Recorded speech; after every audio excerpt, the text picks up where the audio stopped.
इस वक्त की एक बड़ी खबर सुन लीजिए। बुल्ली भाई ऐप केस का राजस्थान कनेक्शन सामने आया है। इस ऐप के पीछे, उस घटना के पीछे जो मास्टरमाइंड जिसका नाम नीरज है, वो नागौर का रहने वाला है। नीरज बिश्नोई को असम से गिरफ्तार किया गया। नीरज बिश्नोई ने ऐप को डेवलप किया था। पिता असम में दुकान का कारोबार करते हैं। पूछताछ शुरू होते ही उसने जुर्म भी कबूल लिया। बता दें कि सामने आ रहा है 2 महीने पहले ही ये ऐप उसने बनाया था। मास्टरमाइंड नीरज के ऐप से फोटो प्रोफाइल डिटेल मिले हैं। महिलाओं की इस पर ऑनलाइन बोली लगाई जा रही थी। मास्टरमाइंड ने स्पेशल ट्रेनिंग ली थी ऐप को लेकर। पीड़िताओं ने शिकायत दर्ज करवाई थी। ज्यादा जानकारी के लिए बात करते हैं सहयोगी महेंद्र बिश्नोई से। महेंद्र, क्या क्या जानकारियां मिल पा रही हैं?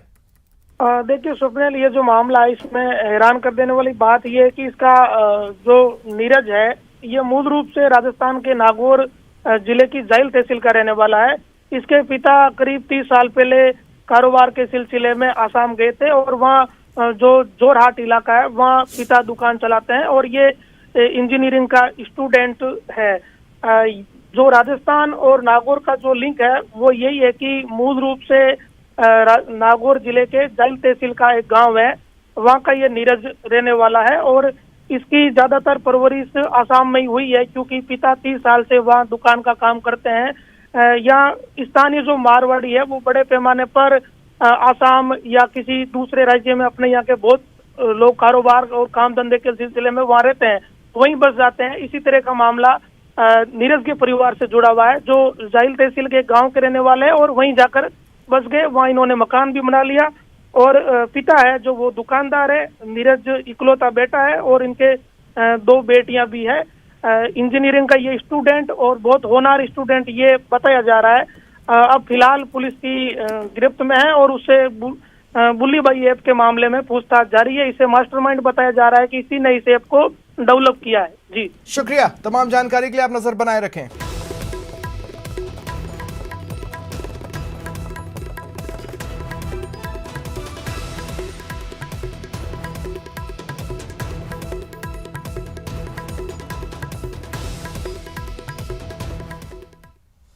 जयपुर एयरपोर्ट पर आज कस्टम्स ने बड़ी कार्रवाई की। 28.5 लाख का 581 ग्राम सोना पकड़ा। एक यात्री जो कि शारजहां से एयर अरेबिया के फ्लाइट से आया, वो गोल्ड तस्करी कर रहा था, उससे सोना जब्त कर लिया गया है।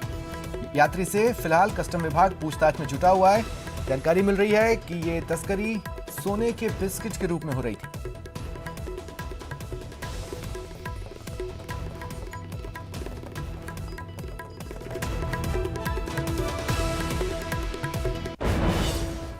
बड़ी खबर मिल रही है इस वक्त कोरोना ब्लास्ट की भीलवाड़ा से। भीलवाड़ा में फिर कोरोना विस्फोट हुआ है। आज 96 लोग कोरोना संक्रमित पाए गए हैं। याद कीजिए, ये वही वस्त्र नगरी भीलवाड़ा है जिसका मॉडल देश दुनिया में सराहा गया था कोरोना कंट्रोल को लेकर। ये वही भीलवाड़ा है जिसने एक मॉडल स्थापित किया था, एक मिसाल स्थापित की थी कि कोरोना से कैसे लड़ना है। एक बार फिर वही भीलवाड़ा कोरोना विस्फोट का सामना कर रहा है। आज 96 लोग कोरोना संक्रमित, कोरोना पॉजिटिव पाए गए हैं। अब इनके सैंपल्स जीनोम सीक्वेंसिंग के लिए भेजे जाएंगे और देखा जाएगा कि कहीं इनमें से कोई ओमिक्रॉन का केस तो नहीं है। बहरहाल 96 कोरोना पॉजिटिव एक साथ।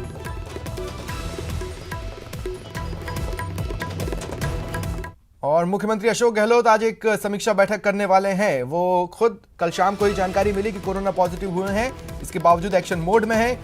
वैक्सीनेशन अभियान जो प्रदेश में चल रहा है, जिसमें यह सच भी सामने आया है, न्यूज़ 18 राजस्थान ने यह सच आपके सामने रखा कि 74 लाख से ज्यादा ऐसे लोग हैं जो दूसरी डोज नहीं लिए, यानी उनकी दूसरी डोज ड्यू है वैक्सीन की और वो नहीं ले रहे हैं। इस संबंध में भी समीक्षा होगी कि कैसे उन तक पहुंचा जाए। इसके अलावा वैक्सीनेशन अभियान के विभिन्न आयाम, विभिन्न पहलुओं पर समीक्षा की जाएगी।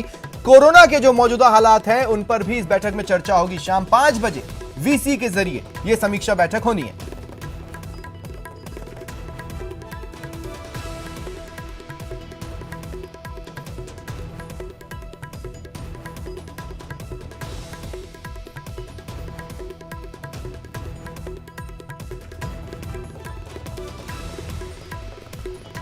कोरोना केसेस तेजी से बढ़ रहे हैं और लोगों की लापरवाही कम नहीं हो रही। उदयपुर में सहयोगी कपिल श्रीमाली ने बस के अंदर जायजा लिया तो यात्री मास्क लगाए तो दिखे, लेकिन सोशल डिस्टेंसिंग नहीं दिखी। ऐसी तस्वीरें जिम्मेदारों पर बड़े सवाल खड़ी कर रही हैं। उदयपुर में कोरोना संक्रमण रफ्तार पकड़ रहा है और इसकी बड़ी वजह आमजन की लापरवाही सामने आ रही है, क्योंकि लगातार संक्रमित मरीजों की संख्या बहुत तेज़ी से बढ़ रही है। हम इस समय उदयपुर के एक सिटी बस स्टैंड पर मौजूद है और यहाँ पर सिटी बसें जो संचालित होती है यहाँ पर रुकती है। मैं आपको यहाँ की तस्वीरें दिखाना चाहूँगा। आप देखिए कि सिटी बस के अंदर किस तरह से कोविड प्रोटोकॉल की पालना की जा रही है। लोगों को मास्क लगाने के लिए किस तरह से यहाँ पर कहा जाता है या नहीं कहा जाता, और सोशल डिस्टेंसिंग की कितनी व्यवस्था है ये हम जानने की कोशिश करेंगे। आप देखिए सिटी बस के अंदर हम जाकर देखने की कोशिश करेंगे कि यहाँ पर किस तरह की व्यवस्था है। देखिए काफ़ी तादाद में लोगों को सिटी बस के अंदर बिठाया गया। हालांकि ये व्यवस्थाएं की जा रही है कि बसों में खड़े होकर सफ़र नहीं किया जाएगा, लेकिन आप देख सकते हैं कि यहाँ पर काफ़ी तादाद में जो लोग हैं वो सिटी बस में खड़े होकर यात्रा करते हुए आप देख सकते हैं। तो ये जो कोविड संक्रमण को लेकर जो गाइडलाइंस बनाई जा रही है उसमें ये एक बड़ी लापरवाही के रूप में माना जा सकता है, क्योंकि किसी तरह से सोशल डिस्टेंसिंग की पालना यहाँ पर नज़र नहीं आती। हालांकि बस के अंदर सभी को मास्क लगाकर बैठने के लिए कहा जा रहा है। सभी यात्रियों को अंदर आने से पहले मास्क लगाकर बैठने के लिए पाबंद किया जाता है, लेकिन जो खड़े होकर यात्रा करने की जहाँ तक बात है, खड़े होकर यात्रा बस में नहीं करनी है, सिर्फ बिठाकर करनी है।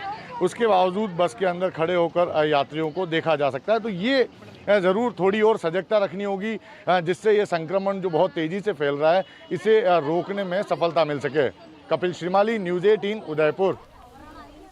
और कोरोना गाइडलाइंस की अनदेखी करने वालों के खिलाफ पुलिस ने सख्ती शुरू की है। दौसा में पुलिस ने बिना मास्क लगाए घूम रहे लोगों की चालान काटे। सहयोगी आशीष शर्मा ने जायजा लिया।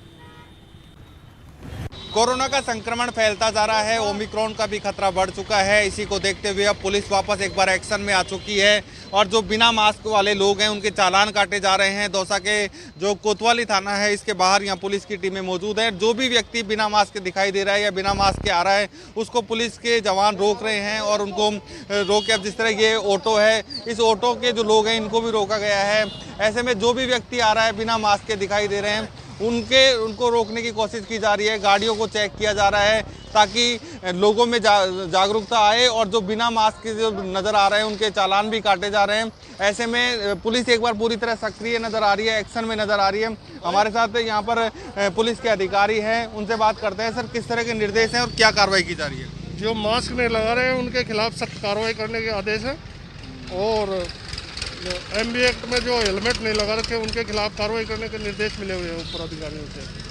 तो अब लगातार जारी रहेगा? हाँ, ये लगातार अभियान जारी रहेगा। बिल्कुल, ये कोशिश की जा रही है लगातार अभियान जारी रहे और इसी के लिए यहाँ पर जो भी बिना मास्क में जो नज़र आ रहे हैं लोग, उनके चालान काटे जा रहे हैं और जो पुलिस की टीमें हैं वो लोगों को रोक रही हैं कि ताकि लोगों में जागरूकता भी आए और लोग मास्क पहनेंगे तो निश्चित रूप से जो कोविड-19 और जो ओमिक्रॉन का जो नया खतरा है उससे बचा जा सकेगा। आशीष शर्मा, न्यूज़ 18 दौसा। और इधर जोधपुर में स्थिति पहले से अधिक गंभीर हो रही है, लेकिन लोगों की लापरवाही जारी है। पावटा सब्जी मंडी से बाजार का जायजा लिया सहयोगी रंजन दवे ने।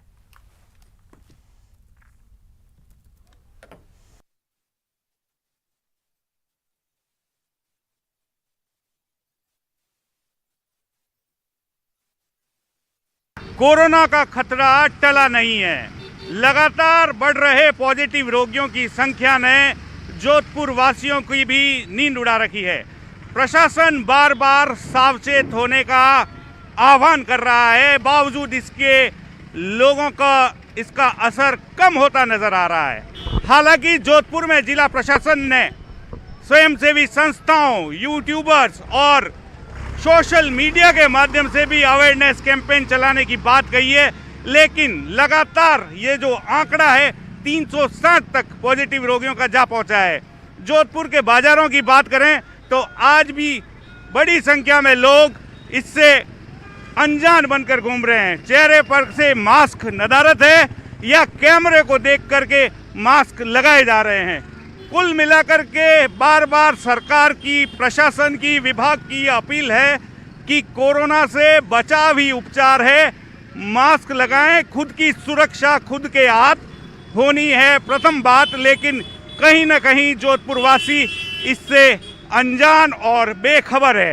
हालांकि जोधपुर ने कोरोना की पहली और दूसरी लहर में बहुत बुरा समय देखा था, लेकिन बावजूद इसके लोग अभी भी मानने को तैयार नहीं है। जोधपुर के पावटा सब्जी मंडी से ये जो दृश्य नज़र आ रहे हैं, उसमें कैमरे को देख करके अधिकांश लोगों ने मास्क लगाए हैं। यानी कि अभी भी एक बार फिर ज़रूरत है जोधपुर में पुलिस प्रशासन, निगम प्रशासन और जिला प्रशासन के तौर पे संयुक्त कार्रवाई के तहत कड़ी सख्ती अपनाने की, जिससे कि इस बढ़ते संक्रमण को रोका जा सके। जोधपुर से कैमरा पर्सन शेर सिंह के साथ रंजन दवे, न्यूज़ 18 राजस्थान। और इधर प्रदेश सरकार संक्रमण को रोकने के लिए हर संभव कोशिश कर रही है, लेकिन पर्यटक स्थलों पर लापरवाही का आलम पसरा हुआ है। सैनिटाइजेशन, वैक्सीनेशन को लेकर लोग कितने जागरूक हैं, रियलिटी चेक के लिए हमारी टीम राजधानी जयपुर के सबसे प्रसिद्ध पर्यटन स्थल आमिर महल पहुंची। संवाददाता अरबाज अहमद ने पर्यटकों से बातचीत की। कोरोना के 2 साल गुजरने के बाद में नए वेरिएंट ओमिक्रॉन को लेकर के चिंता जाहिर की जा रही है। तमाम लोग कोविड की गाइडलाइंस को लेकर के सवाल खड़े करते हैं, लेकिन पालना बहुत कम होती है। चंडीगढ़ से भी चंडीगढ़ से क्या लगता है आपको, हमें एहतियात अभी बरतने चाहिए? वैक्सीनेशन करवाया आप लोगों ने? वैक्सीनेशन हो चुका है, पर इंडिया में और कुछ सही नहीं होता ना। जी जी जी जी फिर भी अभी लगता है आपको लोगों को थोड़ा बहुत सतर्क होना चाहिए? लोगों का तो कुछ कह नहीं सकते, अपना अपना देख सकते हैं। अपना अपना होना चाहिए। जी बिल्कुल, और भी बहुत सारे लोग मौजूद हैं। आपका नाम बताइए। आरोही।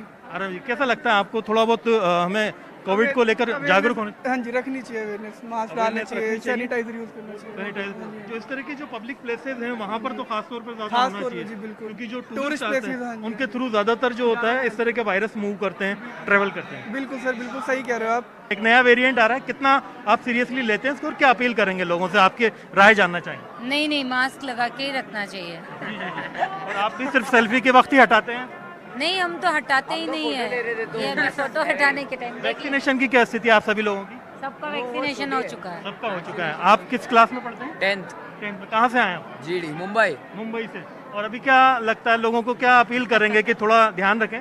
बस ऐसे ही करो तुम घूमो, मेरा वोट कैंसिल हो जाएगा, फिर ठीक है, फिर संभाल लेंगे। फिर संभाल लें। आप कहाँ से मैम? बॉम्बे से। बॉम्बे से। क्या अपील करेंगे लोगों से, किस तरह का ध्यान रखना चाहिए? मास्क तो पहनना ही चाहिए कंपलसरी। मास्क पहनना चाहिए, सोशल डिस्टेंसिंग वगैरह। हालांकि social सोशल डिस्टेंसिंग तो यहाँ फॉलो नहीं हो पा रही है, लेकिन फिर भी मास्क और जो वैक्सीनेशन है। नहीं, ऐसा देख के लगता है कि कोरोना है नहीं, ऐसा फील आता है जैसे हम घूम रहे हैं, सब जगह रेस्टोरेंट में खा रहे हैं, और कभी एकदम से आता है, कभी नहीं आ रहा। तो ओमिक्रॉन जो नया वेरिएंट आया है उसके काफी तादाद में केसेस आ रहे हैं, बट कुछ ऐसे लगता है कुछ दिमागी बीमारी है, ऐसा फील आता है। क्योंकि जिस तरीके से रेस्टोरेंट चल रहे हैं, बसेस फुल चल रही है, अब वो सब लोगों का वैक्सीनेशन तो नहीं हो गया ना, आधे लोगों को वो, आधे ध्यान रखना चाहिए हमें। हाँ, ध्यान रखना चाहिए। कैमरा पर्सन बलबीर सिंह राठौड़ के साथ में अरबाज अहमद, न्यूज़ 18 के लिए जयपुर से।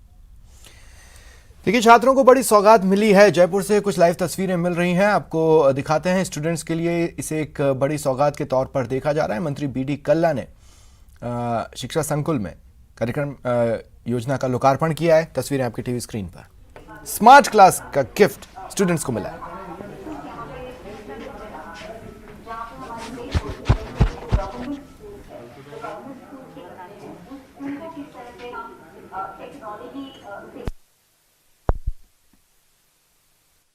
और इस प्रोग्राम में हमने ऑलमोस्ट 26,000 स्टूडेंट्स अक्रॉस 200 स्कूल को हमने इम्पैक्ट किया है।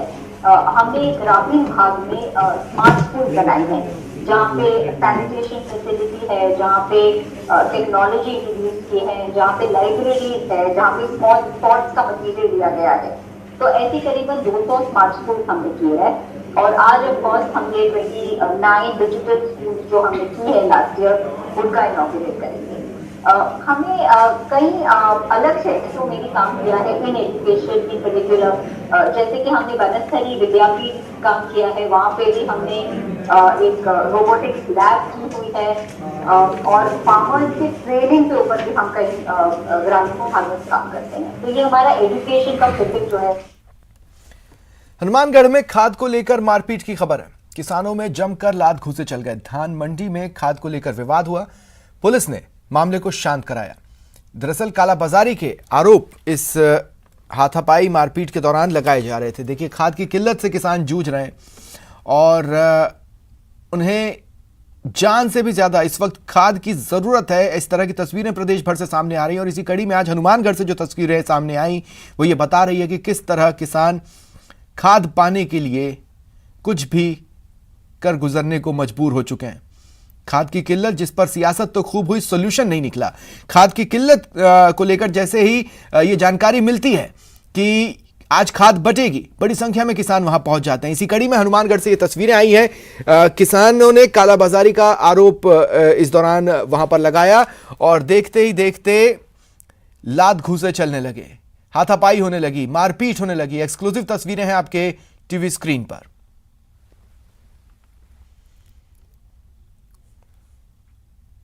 नहीं, यूरिया लेने आए हैं, सुबह से आए हुए हैं। यहाँ देखो, ये 5-7 बूथ बना सकते थे अगर हमारे को यूरिया देते तो। एक बूथ बनाकर ये लोगों को भ्रमित कर रहे हैं। ठीक है जी। और यूरिया देने चाहते ही नहीं हमको। नहीं, यूरिया लेने आए हैं, सुबह से आए हुए हैं। यहाँ देखो, ये 5-7 बूथ बना सकते थे अगर हमारे को यूरिया देते तो। एक बूथ बनाकर ये लोगों को भ्रमित कर रहे हैं। ठीक है जी। और यूरिया देने चाहते ही नहीं हमको। जोधपुर से खबर, अच्छी खबर जोधपुर वासियों के लिए। जरूरत पड़ने पर हर हाल में एम्बुलेंस आपके घर पहुंचेगी, समय पर आपको प्राथमिक उपचार मिलेगा। जिन तंग गलियों में बड़ी एम्बुलेंस नहीं जा पा रही थी, वहां बाइक वाली एम्बुलेंस पहुंचेगी। मुख्यमंत्री चिरंजीवी योजना के तहत शहर में बाइक एम्बुलेंस की शुरुआत की गई है। बाइक एम्बुलेंस राइडर मरीज के घर तक जाएंगे ताकि सही समय पर उपचार मिले। फिलहाल 5 बाइक एम्बुलेंस लगाई गई हैं। इनमें oxygen cylinder, first aid box और आवश्यक चिकित्सा उपकरण हैं। ट्रेंड नर्सिंग स्टाफ बतौर राइडर मोबाइल एम्बुलेंस के साथ रहेंगे। तो अगर आपको इमरजेंसी में एम्बुलेंस की जरूरत पड़ती है तो 108 पर कॉल कीजिए और बाइक एम्बुलेंस तुरंत आपके द्वार। मुख्यमंत्री चिरंजीवी योजना के तहत एक अभिनव प्रयोग किया गया है। इसके तहत अब शहर की तंग गलियों में भी 108 एम्बुलेंस सेवा का एक खाका तैयार किया है, जिसके तहत अब मोबाइल पर एम्बुलेंस की सुविधा मिलने जा रही है। जोधपुर में विशेषकर जहां तंग गलियां हैं, सकड़ी सड़कें हैं, वहां यह सुविधा बड़ी कारगर होगी, ऐसी उम्मीद की जा रही है। क्या है इस सुविधा के साथ और कैसी है यह बाइक, बात करते हैं इस बाइक के राइडर से ही।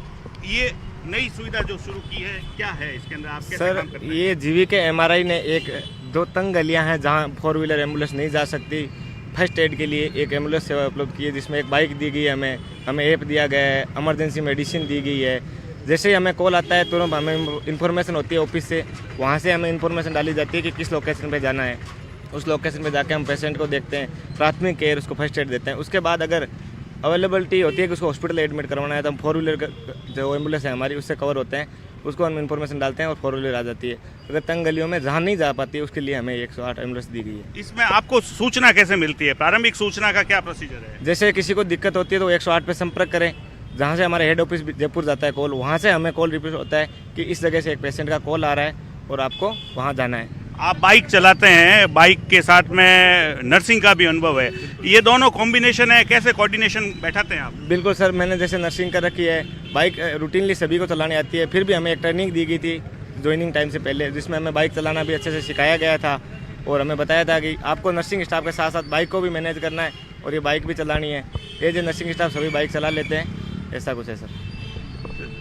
जैसा कि बताया गया है कि व्यक्तिगत ट्रेनिंग दी गई है, पर्सनल ट्रेनिंग दी गई है, उसके बाद यह जो है सुविधा आई है और जो इस सुविधा के लिए अब जोधपुर वासियों को तो फ़ायदा होगा ही। हमारे साथ इस समय जितेंद्र सिंह परियार हैं जो कि 108 एम्बुलेंस सेवा के जिलाधिकारी के तौर पर यहाँ जोधपुर में मौजूद हैं। उनसे जानेंगे इस पूरी सुविधा के बारे में। जी नमस्कार। क्या सुविधा है और कितनी ये जोधपुर के लिए है? बाइक एम्बुलेंस चिरंजीवी योजना के तहत चालू की गई है। जोधपुर की परकोटे के अंदर जो शहर है उसके लिए ये सुविधा उपलब्ध कराएगी और इसमें फर्स्ट एड का सबसे पहले प्रावधान है। बाइक एम्बुलेंस में 26 तरह की दवाइयाँ हैं इसमें, जैसे कोई कट जाता है मरीज, उसको टाँके लगाने की भी व्यवस्था है, ऑक्सीजन की भी व्यवस्था है।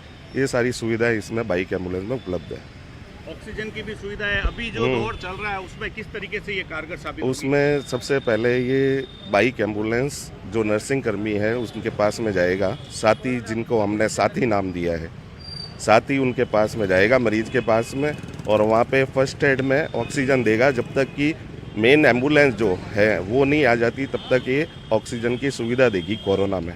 ऐसे कितने जोधपुर में मिली? जोधपुर में पाँच बाइक एम्बुलेंस हैं। सबसे पहले सोस्ती गेट चौकी में, फिर नागुरी गेट चौकी में, उदय मंदिर चौकी में और शिवानजी गेट चौकी में। ये 5 बाइकें हैं और भी आएगी और अभी 4 बाइक और आने की संभावना है। तो निश्चित तौर पर जैसा कि बात की जाए तो जोधपुर में जहां तंग गलियां हैं, तंग सड़कें हैं, भीतरी शहर का बड़ा कंजेस्टेड इलाका है, वहां अब ये सुविधा मुख्यमंत्री चिरंजीवी योजना के तहत मिलने जा रही है। तो उम्मीद यह की जानी चाहिए कि इस योजना का पूरा लाभ मिलेगा और आमजन इस मोबाइल बाइक एम्बुलेंस सेवा से जरूर लाभान्वित होंगे। जोधपुर से कैमरा पर्सन शेर सिंह के साथ रंजन दवे, न्यूज़ 18 राजस्थान।